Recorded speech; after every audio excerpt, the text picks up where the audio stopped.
ነው? እያመመህ ነው? ጤነኛ ነህ? ስማ፣ እዚህ ቤት ውስጥ ያለህን ቅራቅም ባወጥተህ ትወጣለህ። ይኸውልህ አሁን ሌላ ነገር ሳይከተል ቀጥ ብለህ ቤት የለቀው። ይሄ ቤት ከአሁን በኋላ ያንተ ሳይሆን የኔ። ምን? ማን ነው? ከዚህ ዓለም ታሰናብቷል። ምን? ትገለዋል።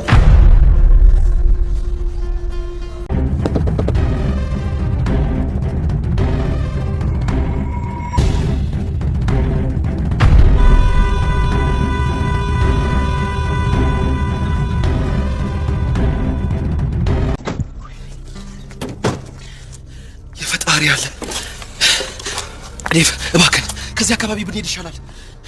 ባንቴሮ ተረጋጋ። ከዚህ በላይ እኮ መደናበር ያለብን አይመስለኝም። ምናልባት እየተከተሉን ቢሆንስ? ባንቴሮ ማንም እንዳልተከተለን አረጋግጫለሁ። ከምን አይነት መቅሰፍት ውስጥ እንዳወጣኝ እኮ የሆነውን አይቻለሁ፣ ግን ለምንና እንዴት እንደሆነ ግን ሊገባኝ አልቻለም። ዴቭ፣ መኪና ውስጥ የነበረው ሰውዬው እኮ ቀድሞውኑ ሞቶ ነበር። አውቃለሁ። አንተም እዛ ወጥመድ ላይ ወድቀህ ነበር። እኔ ደግሞ እንዴት እዛ ቦታ ላይ ተገኘ ብዬ እየጠየቅኩ ነው። ሰው እንድገድል ቀጥሮኝ ነበር። ምን? ከድር የሚባል ባለሀብት እንድገልለትና ዳጎስ ያለ ገንዘብ እንዲሰጠኝ ተስማምቼ ነበር እኮ። ቅጥር ነፍሰ ገዳይ ሆነ ማለት ነው? አዎ በትክክል። አንድ ጊዜ ካደህን ሰው ሌላ እድል ስትሰጠው ይጨርሳል። መሰለን ማስወገድ። እሱ ካልመጣ አንተ ራስህ ትሄዳታለህ። ቆይ ዓላማ ምንድን ነው?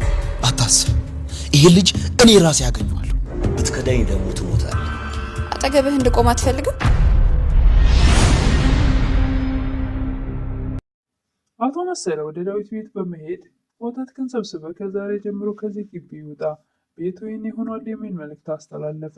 የሮዛ ሶስተኛ ወገን ፍቅረኛዋ አብሎም ለሉሊት ደውሎ ዳዊት ለአመፃ ወደ እሱ እንድትሄድ መልእክት አስተላለፈ። ሉሊትም ለነገ ብሩህ ተስፋዬ ነፍሱን ለኔ አሳልፎ ለመስጠት የማይሰስተው ወንድሜ መልካሙን ወንድሜን እሱ ላይ ለማመፅ በፍጹም አልችልም የሚል መልስ መለሰች።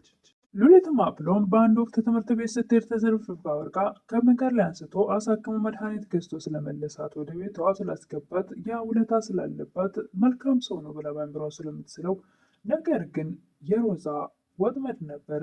እሷ ግን ይሄ ነገር አልታወቃትም ወይም ደግሞ የምታውቀው ነገር የለም። ዳዊትም ትምህርቷን ዓላማዋን ሳይሳካ ነገሮች እንዳይበለሻሹና መንገድ ላይ እንዳያስቀራት አሁኑኑ ማስቆም አለብን በማለት ለባንቴሮ አሳየው። ባንቴሮም ልክ እንደማያውቅ ሆኖ ይህን ሰው ችግር የለም እኔ ራሴ ፈልግ ያገኘዋለሁ የሚል መልስ መለሰ። ባንቴሮም ከዚህ ሰው እንድትርቅ ይፈልጋለሁ በማለት ፎቶውን አሳያት። የኔ የቅርብ ጓደኛ ነው፣ ገንዘቤንም ዘርፎኛል፣ ፍቅሬንም ነጥቆኛል። ይሄ ሰው መጥፎ ሰው ነው ዳግም ብሎ ያስታወቀች ውሸቱ ነው፣ ስሙ አፕሎም ነው የሚል ፎቶውንም ሁሉ አሳያት ለሉሊት። ሉሊትም ደነገጠች፣ ያልጠበቀች ሆነባት። ሰላም ጤና ይስጥልኝ ውድና የተከበራችሁ በመላው ዓለም ያላችሁ ኢትዮጵያና ኤርትራውያን፣ እግዚአብሔር ይመስገን ደህና ነኝ። ባሏ ሙሽራ ይዞባት የመጣው ሚስት ወይም ደግሞ ትንሿ ሙሽራ ክፍል 49ን አብረን እናያለን። የሮዛ እናት ለልጃቸው ደውለው ልጄ ሲሏት ልጅ አትበይኝ፣ እንደ እናት ቢያንስ እንደው ከወገቤ መሆን አልነበረብሽም ትል ነበር ሮዛ። ወልጄ አይደለም ተገድጄ ከጠገብሽ መሆን እንደሚገባኝ ያውቃለሁ፣ ነገር ግን ብቻሽን ስትሆኚ ዳዊት ምስኪን ስለሚወድ እንዲያዝንልሽና ወደ ድሮ ቦታሽ እንዲመልስሽ ብዬ ነው ባለቤትሽ ዳዊት ትል ነበረ። የሮዛ እናትም ስታረግጂ ጮቤ የረገጥሽው ስለ ፍሬ ስላገኘሽ ሳይሆን ዳዊትን የምታሸንፊበትና ንብረቱን በእጅሽ የምታደርጊበት ምክንያት ስላገኘሽ ነበር ይሏት ነበረ። ሮዛም ስለሌለ ልጅ አታንሽብኝ በቃ ትል ነበረ። እናትየዋም እንደምንም ብለሽ እግሩን ስመሽም ቢሆን ድጋሚ ወደ እሱ መጠጋት አለብሽ፣ እንደገና ማርገዝ አለብሽ ይሉ ነበር። አቶ መሰለም ለባንቴሮ ገንዘብ ከፍለው ሰው እንዲገድልላቸው ትዕዛዝ አስተላለፉ። አድራሻውንና የሚወጣበት የሚገባበትን ሁሉን ነገር እሰጥሃለሁ በማለት ባንቴሮ በአቶ መሰለ ሀሳብ ተስማምቶ ነገሮችን ጨረሰ። ባንቴሮም ከአቶ መሰለ ቢሮ ከወጣ በኋላ አቶ መሰለ ጥሩ ጨዋታ ጀምረሃል፣ በሰጠኸኝ ገንዘብ ራስህን እንዲያጠምድበት ጥሩ ጉልበት ይሆነኛል ይል ነበር። አቶ መሰለም ለአንድ ጓደኛቸው ደውለው ትሰማኛለህ ከድር፣ ባንቴሮ ገዳይ ነው፣ ደፋር ነው፣ ግን ደግሞ ሞኝ ነው ይል ነበር። ከማን ጋር እንኳን እንደሚነጋገር በቅጡ አላወቀም ይል ነበር አቶ መሰለ። ሉሊት የአፕሎም ወይም ደግሞ ዳግም ብሎ የተዋወቃትን ሰው ፎቶ እያየች ዳዊት ይመጣል። ማን ነው ይላል። እስቲ አምጪ ስልክሽን ብሎ ተቀብሎ ያያታል። ይሄ ማን ነው እያለ ሲጠይቅ ወንድሜ በአንድ ወቅት ተባብሮኝ የነበረው ጣሞኝ ወይም ደግሞ በድንገት ተዝለፍልፌ ወድቄ ሆስፒታል ወስዶ ታውቀዋለህ እኮ መድኃኒት ገዝቶ ወደ ቤት የመለሰኝ እሱ ነው ትለው ነበር። ግን ሰሞኑን ጠፍቷል፣ የሆነ ነገር እንዳይሆን ብዬ እየተጨነቅኩ ነው ትል ነበር። እንደገና ላይ የሱ ሰው ነው ይህን ሁሉ የምትጨነቂው ይላት ነበር ዳዊት። ቀን እኮ የኔ ህይወት መጨረሻ ሊሆን ይችል ነበር እሱ ባይደርስልኝ ኑሮ ትል ነበር ሉሊት። ትንሽ ነገር ግን ይሄ መጨነቅሽ አሁን እንደ ውለታ ብቻ ነው ይል ነበር ዳዊት። ባንቴሮ ለአቶ መሰለ ደውሎ አንተ ያልከኝ ቦታ በሰዓቱ ተገኝቻለሁ፣ ነገር ግን ሰውየው ወርዶ ሊያናገራኝ ፈቃደኛ አልሆነም ይል ነበረ። አለቃው ላይ ያመፀ ሰው ማንንም ማግኘት አይፈልግም፣ ለዛ ነው ይል ነበር። የልጁ ህይወት አደጋ ላይ ሊሆን ይችላል፣ ራስህ እሱ ካልመጣ መሄድ አለብህ ይል ነበረ። ባንቴሮም ወደዛ ወደ መኪናው ሲሄድ መኪናውን በር ባንኳኳ ማንም አልሰማው ይላል። ጋቢና ሲከፍት ሰውየው በህይወት ያለ አስመስለው ሰው ገድሎ አስቀምጦታል። ባንቴሮም እጅግ ይደነግጣል። ከመደንገጡ ብዛት የሚያደርገው ግራ ገብቶት ወዲያውኑ ከየት መጣ ሳይለው ዳዊት አጠገቡ መጥቶ ይቆማል። ሩጠው መኪና ውስጥ ይገባና ከዛ ቦታ ሩጠው ያመልጣሉ። መኪናውን በፍጥነት በማብረር ከዛ ቦታ ይርቃሉ። ማንም ሳያያቸውና ሳይደርስባቸው ይሰወራሉ። አቶ መሰለም ለጓደኛቸው ደውለው አንተ ከደሙ ነጽተሃል፣ ባንቴሮ ተብዬው ግን ለዛ ለከይሲ ደም ተጠያቂ ይሆናል ይል ነበር። ባንቴሮም ደብን ከመቅሰፍት ነው ያወጣኸኝ ይል ነበረ። ምንድን ነው እየተከታተልኩ ነበር ከቅርብ ርቀት፣ የተፈጠረው ነገር ግን እንዴትስ እንደሆነ ሊገባኝ አልቻለም ይል ነበር ደብ። መኪና ውስጥ ያለው ሰውዬ እኮ ቀድሞውን እየሞተ ነው ይል ነበረ ባንቴሮ። አውቃለሁ ይል ነበር ደብ። እንዴት ታውቃለህ ይላል። አውቃለሁ ማለት አውቃለሁ ነው፣ በእጅ ምንም አይነት መሳሪያ ሊያስቀም ነበር ይለው ነበረ። ሂደህ ብቻ ጋቤናውን የከፈትከው ሌላ ምንም ያደረግከው ነገር የለም እያየሁ ነበር ይል ነበር ደብ። ባንቴሮም እንደዚህ አይነት ክስተት ይገጥመኛል ብዬ በፍጹም አላሰብኩም ነበር፣ ልክ ክፍት አድርገው ጋቤናው ጋር ሲደፋ እጅግ በጣም ነው የደነገጥኩት ይል ነበር ባንቴሮ። ቆይ ግን እኔ ያልገባኝ ነገር አንተ እንዴት እዛ ቦታ ተገኘህ ይለው ነበር። ያውሻ የሆነ ሰውዬ ወጥመድ አዘጋጅቶልኝ ነበር ይል ነበር ባንቴሮ።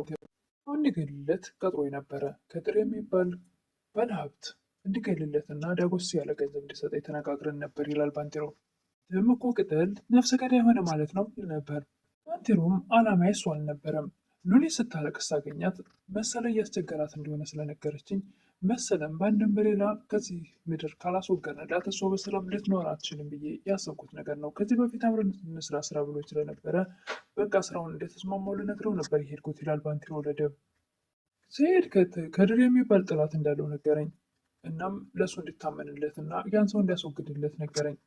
ደግሞ ለእሱ ታማኝ ለመሆን የሰውን ህይወት ልቀጽፍ ነበር ይል ነበር ደብ። ስብኩት ይህን አልነበረም።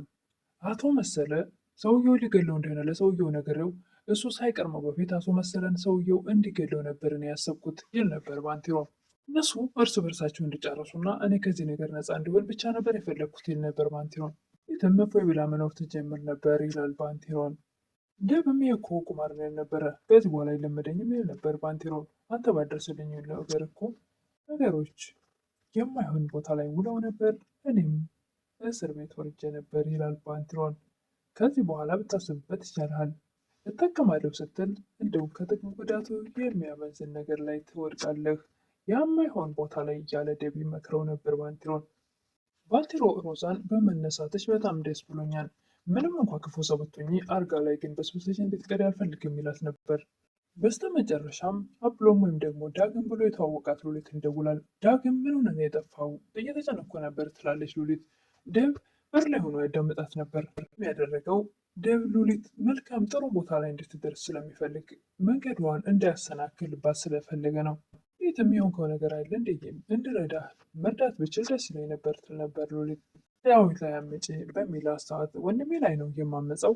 ለነገ ብሩህ ተስፋዬ ህይወቱን ነፍሱን አሳልፎ ለእኔ ለመስጠት የማይሳሳ መልካም ወንድም አለኝ። ለሱ ሰማይ ዝቅ ምድር ከፍ ብትል በፍጹም አላመፅም ትል ነበር ሉሊት።